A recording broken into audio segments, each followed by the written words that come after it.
What's up, guys? I'm Josh Mosman. Welcome to This Week in MXA, episode number 31, presented to you by O'Neill Racing. We are here at the Washougal National 2021, round 7 of the Pro Motocross Series. It's awesome to be here. It was a long day, but it was a lot of fun. We got to witness some amazing racing. We saw Jeremy Martin get his second win of the season, the first 250 rider get 2 wins in this year. We've had 6 new winners coming up. Jeremy Martin went 1-1 at Millville. He went 2-1 here today in the 250 class, and it was really impressive to see. We were coming into this race, we were either going to see the first new repeat winner of the season, as everybody had won one race, or we were going to see a 7th new winner in the 250 class. So Jeremy Martin, he claimed that spot, got 2 wins, and that was cool. Justin Cooper, he rode solid in the first moto, he won it, but had a crash later in the second moto, and that dropped him back, and he still ended up on the podium with 3rd place overall. Did lose a little bit of points and wasn't able to gain as much as he could have if he would have stayed up front on Jet Lawrence in the championship.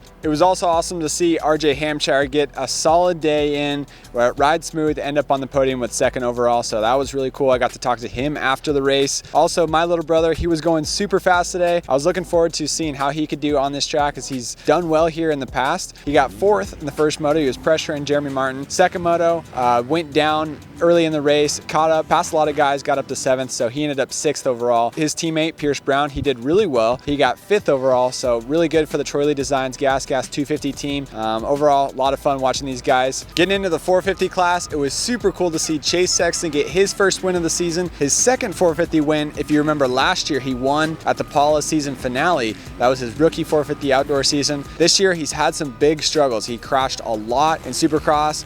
People were definitely doubting him and comparing him to James Stewart, the guy that he's training with now. So he had a lot of things to learn about. I got to talk to him at the end of the day. He explained a little bit how he's been working on his technique. I was super impressed with him. He got out front, got the whole shot, and then ran away with it. He held off Eli Tomac, who was charging hard at the end of that first moto. Super cool to see Chase Sexton win that first moto. Then he went out. He was running 2nd behind Dylan Ferrandis in the 2nd moto. Dylan, he picked it up. I think he got 7th in the first moto, and then came back to win the 2nd moto. He was riding completely different, but he won the 2nd moto. Chase Sexton was running 2nd behind him for a long time. Eli Tomac, this guy put on a charge, and it was so cool to be here in person at Washougal Motorsports Park. It was so cool to see Eli Tomac come through the pack. He was on the gas. First moto, pressuring hard on Chase Sexton, but 2nd moto, a whole new guy. He passed Chase Sexton, got into 2nd, and it looked like, okay, he's into 2nd. He's gonna be trying for that overall win. It's also kind of hard. I know probably a lot of people watching the race on TV, and especially a lot of people here watching the race from the infield, where you can't hear the speakers as well. It's kind of hard to figure out the math with a 1-3 versus a 2-2, who's going to get the overall. So with the new updated AMA point systems, now the riders are earning 26 points for a win. So that was the extra edge that first and 3rd gave Chase Sexton over Eli Tomac, who went 2-2. So it was cool to be there at the finish line when Chase Sexton was coming onto the podium. He's like, "Did I win?" Jay Dungy said, his mechanic said, "Yes, you did." And that was just such a cool moment to see. And as soon as he lit that Sierra 450 wide open, and I was standing there in the exhaust, you could see the particles coming out of the muffler. I was trying to hold my breath so I don't breathe it all in. But yeah, it was pretty wild. Super cool to see Chase Sexton get his first win of the season. Eli Tomac, guy was awesome. Went 2-2, finished 2nd overall, and Dylan Ferrandis was solid as well. So it was really awesome to watch. I got some great interviews with these guys, and it was a lot of fun walking around the pits, talking to them, trying to get you guys on This Week in MXA a little something different that you might not learn on TV. So sit back and enjoy these interviews. I saw you come by the podium. You were wondering, did I get the win? Yeah. Did you know when you were on the track? Were you doing the math, or what was going on? I had a little bit of math in my head, but I was like, because it used to be 25 points to win, and I don't know, when you're hot and you're kind of racing, it's kind of hard to, I knew if it was 26 points and it was 23 to get 2nd, so I knew if I went 1-3, it would have been enough, but Eli was catching Dylan, so I think last lap, Eli must have made a mistake and was a little bit behind Dylan, so I knew I had it there, but even when I went over the finish line, I didn't really know if I won or not, so yeah, it was kind of up to the mercy of Dylan, but could have asked for a better day. Obviously, I would like to go 1-1, but to get the win was awesome. It feels great, yeah, especially after how it started this year, and to finally get a win and my first podium of this outdoor season. It's been been a trying year so far, but to turn this around and get a win, and this class is tough. So I'm excited for these last 5 races, and it feels great. A lot of it just has to do with keeping the front tire down in these 450s. The bikes are so fast, and you have to be perfect with your clutch release. So I get far forward just so I can be so perfect with the clutch and be able to drive and not have to clutch it, getting back and wheeling. So my dad has honestly been my biggest help, because ever since I was little, I've always had pretty good style. And I feel like this year, after having a few crashes in Supercross, I really had to hone in on getting back to the basics and fixing my style a little bit. And I feel like today, my corners and everything else flowed. So it's a never-ending process. But yeah, I am focusing on style and being able to I can ride the bike well, and you conserve energy that way. So pretty much my dad being on me every day at the track. Yeah, I've always enjoyed this place. I've never really had the best results, but I've always liked the track. I'm from the Midwest, and we do ride a lot of hard pack and slick tracks. So for me, it's not foreign, and I do like the ruts. And I feel like every year it gets more and more rutted here. So ruts are my specialty, and yeah, the track was good, and it was harder to pass, but when you're out front, the first moto wasn't really a problem. So, but second moto, there's only so many lines you can take to pass. But yeah, the track flows really well, and that's always good for me. It was so close. It's like a painful second. I mean, normally, like when I put in that pace and how good I felt on the bike, it results in the win, but it didn't happen today the way it fell. And Chase rode well. Obviously, Dylan rode really good second moto, and going to the race itself, I mean, yeah, we were pushing. Myself and Chase were going really fast, and I had to do something different. So I ended up going on some outsides in the bottom of the track, and I got him. I was like, you know, it worked finally, you know. So tried to do the same move on Dylan, got super close, but he ended up taking the left-hander good enough to where I couldn't get him, and that was it. I was spent, totally spent, left it all on the track, and that was it. I love it just because it's polar opposite of a lot of places. It has a really hard base, requires throttle control in areas, you know. It's like those areas where you barely touch the throttle and you're actually getting more traction because the place has so much wheel spin, and there's shadows and, you know, big hills. So I like it. Sometimes it'll funnel in a little one line, but for the most part it races fine, you know. This whole day I came from like 8th again, so you can pass here if you've got those right momentum lines. And like I said, I like it just because it's a totally different surface for us. It's like one of those relationships. It's like we've been so long together. It's just like we're just one, you know. We're just one on race day, and that's it. Like we're the perfect team that way. So it's crazy to think that we've been together that long. You know, it's one of the longest mechanic rider relationships right now, I think, on the line. It may be. So it's pretty neat that way. That's cool. Just taking some time off. I take this time off to do a little recharge. So yeah, I try not to push during this time. I'll usually take like 5 days off of the motorcycle, and yeah. For me, I'm like Mr. Routine, so I've had the same routine over and over, but I still am leaving myself behind on the starts. It's so frustrating that way. So I need to work on that, you know. But that's it. But otherwise, I'm a routine guy. Like I basically do the same program once I get into the season.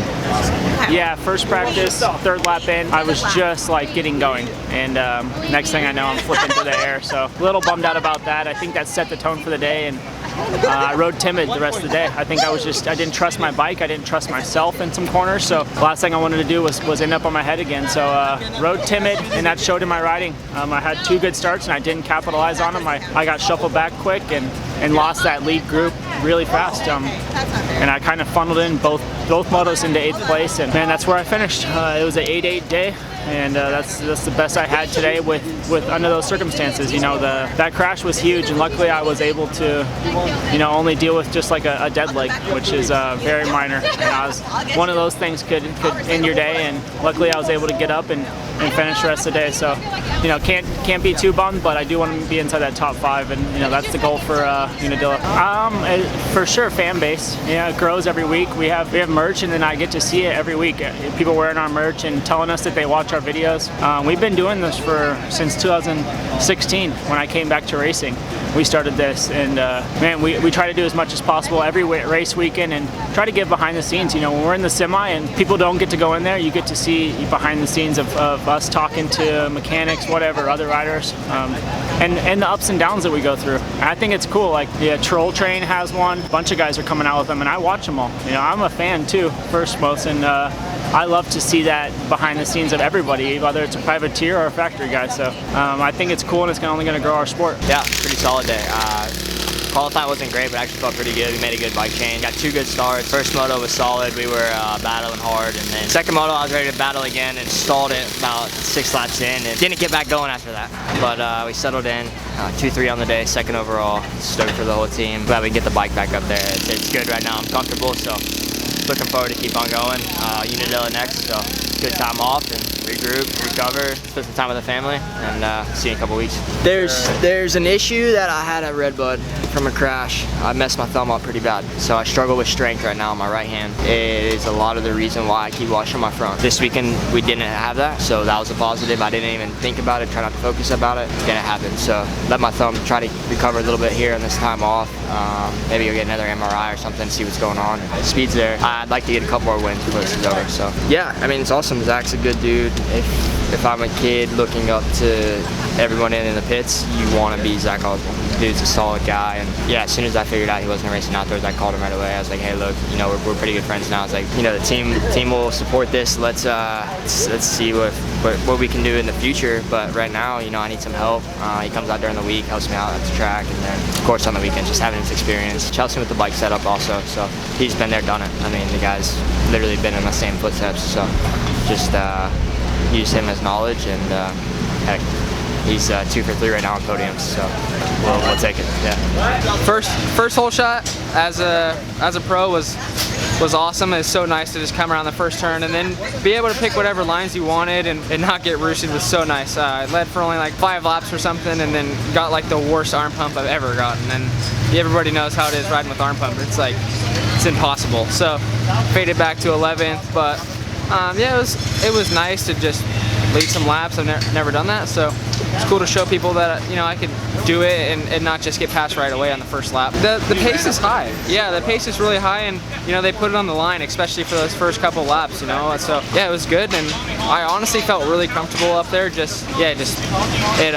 caught me all off guard. About 5 laps in, I noticed I wasn't breathing at all, and it just hit me. The second moto was all right. I think I had like a 6th or 7th place start, which is still like, was pretty awesome for me. Went up the first hill, I got passed by a few people, and then it funnels in those tight sections, and didn't make the best moves, ran into some people. But yeah, I rode hard. I played some cat and mouse with people, with Hunter Lawrence and Faulkner. Like, we yo-yoed a lot, and then yeah, just tried to ride it in and dig deep, but it got pretty hot out there. I got pretty tired, but 11-11 moto scores for 11th overall. Pretty solid day. Obviously I'd like to be in the top 10 like I have been, but you know, it was cool to do some stuff and show people a little bit more what I got. It's been awesome. He pushes me really hard, doesn't put up with my my crap, so it's good. It makes for some fun times, and I think the fitness is coming a long way. And you know, I did get tired today, but I also went faster than I ever have. So you know, I think people will start recognizing, like, you know, how much work we're putting in, and everybody knows Davi's got a lot of talent on a dirt bike, and I think it took him a few years to realize how hard to work, and I think people acknowledge that, and they know that he's helping me a lot. What is it like being back at Washougal? Shoot, I haven't been here since, I want to say 2012, so it's been a minute. I mean, it's beautiful up here. Honestly, like, it's beautiful. I hate the shadows in the track. I still do. Even though I didn't race it, I still hate the shadows in the track. But it was pretty cool to be back up here. I was excited to see all the changes that, you know, that have been here. But for me, all the greenery and the trees and stuff like that is pretty cool. We've been having this conversation with him for a while now about giving me effort like that during the week. So when he gets stuff, you know, situations like he was in, he doesn't do what he did. But it's one of those things where, you know, he got the whole shot, he led, you know, he showed that he had the speed, but now he just needs to give me that during the week so I can actually get him into shape, and he'll let me get him into shape instead of fighting me every day. But I think today was an eye-opener for him. I hope it was an eye-opener, and we can move forward with that. Pretty amazing. We had a huge turnout after losing my dad this year. You know, it's pretty much just time to be grateful and thankful. Pretty good national. Probably the biggest one we've ever had. I mean, I haven't done the numbers yet, but it's pretty obvious it was. And on TV, it doesn't even show the couple thousand that stayed at their campers, you know, but we lost my dad this year. And I think he was watching over us all today. It went good, and the riders for the most part stayed pretty safe. I don't think there was much going on there, which is always a good thing. And the fans were here and they loved it. And you know, after missing a national and having it taken from us last year and getting it back this year.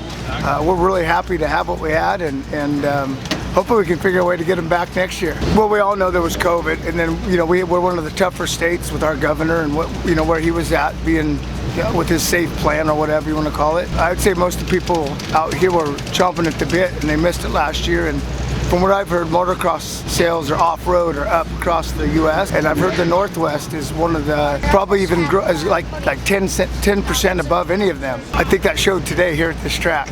No, I've worked with the governor's advisor for quite a while, the one that writes all the legal documents, and they gave me some insight to what was coming. But I was a little worried and wasn't willing to sell tickets all in, even though we knew it was coming, until I knew like the true restrictions. And they pretty much opened up fully and started the honor system in a sense, from mass to vaccinated, unvaccinated, and I'll be honest, for our demographic, motocrossers, I think that helped, because had it been strict and it had to be one way, I don't know if we would have sold the tickets, because it's just the demographic of who we are. We're outside, we're safe, for the most part, healthy people, and I think that showed, by them coming out and being ready and enjoying being open. We're open. Thank you, and don't forget my family. I have 10 brothers, sisters, and they're all nephews, nieces, all part of this, and they need to be mentioned too, because without them I could never do it.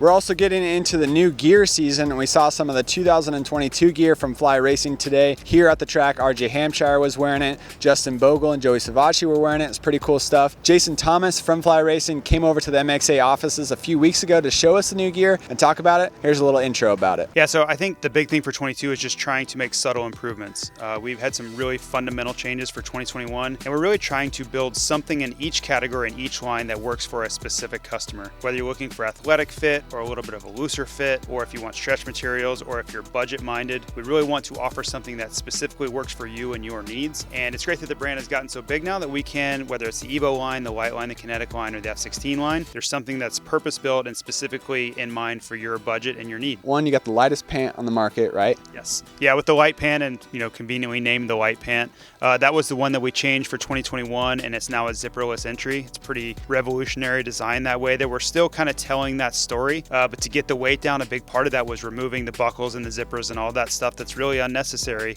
with that blower closure system on it. The other thing that I am super excited about is the Zone Pro goggles, the Fly Racing goggles. Yeah, so building that Zone Pro goggle and building up our goggle program in total was a long process for us. Behind the scenes, we've kind of had the product there. We just wanted to make it perfect. We really launched it for the 2021 Supercross season with Justin Brayton. Thankful he was able to get on the podium with it at the Houston Supercross. But it's been a long time coming, and we really want to continue to grow that program. But that peripheral seal on that goggle is a really big step forward for anybody who has never tried anything like that. Keeping sand out, keeping water out, doing any of those things, that perimeter seal, I should have said, is a really big step forward. I encourage all of you to try it, but I think you're going to see more and more athletes from us. We really want to become renowned and known as a goggle brand. Of course, we offer a lot of different products, but if you've seen a lot of other brands out there, I think this is the natural progression of Fly Racing, is to become known as a goggle brand. For us, it's just a continual evolution, right? And we're hoping in 5 years we look back at the 2022 line and we're like, oh man, we were way behind then, right? So as long as we keep getting better and better, and again, just as I opened this video with, it's subtle improvements, right? Some years you're going to see big changes, but other years you're just going to see slight modifications that made it a little bit better than the year before. And hopefully year after year, if you continue doing that, in 10 years you have nearly a perfect line. All right, guys, that's it from Washougal. It's been a lot of fun today. Thank you guys for tuning in. If you're wondering if you should go to a national this year, I definitely say you need to go for it. If you missed your local national as the circuit passed by, wherever your home state, hometown is, definitely put it on the list for next year. This being here in person was just an awesome experience. There were so many fans here today, and to hear them cheering at the podium and cheering when the riders went by was so cool. So thank you guys for tuning in. I hope you learned something on this video that you might not have learned while watching the race on TV. And check out motocrossactionmag.com. We got all of our information, all of our videos, articles, product tests, bike tests, race results and race coverage, news, and the latest things that are going on in the industry. We're throwing it all on our website and updating it every day, so check us out there. That's all for this video. Subscribe to our YouTube channel as well if you like what we got going on, and we'll see you in the next video. Thanks.